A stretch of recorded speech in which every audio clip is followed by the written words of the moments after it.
Dzidzira zvirevo neve Sarura Kids. Timothy anobatidza moto. Timothy anobatidza moto. Mukomana anokuchidzira moto. Mukomana anokuchidzira moto. Murume akamirira dutavanhu.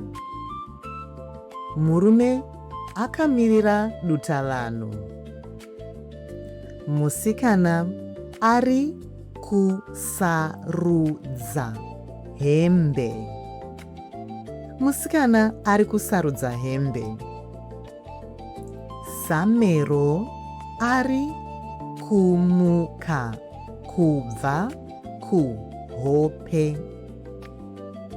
Samero ari kumuka kubva kuhope. Vana vanotamba chiwande wande. Vana vanotamba chiwande wande. Vana vanoudzana ngano. Vana vanoudzana ngano. Semi anodyara muti.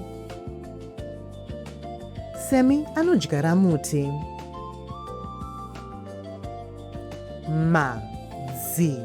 Madzimai anonwa svutugadzike.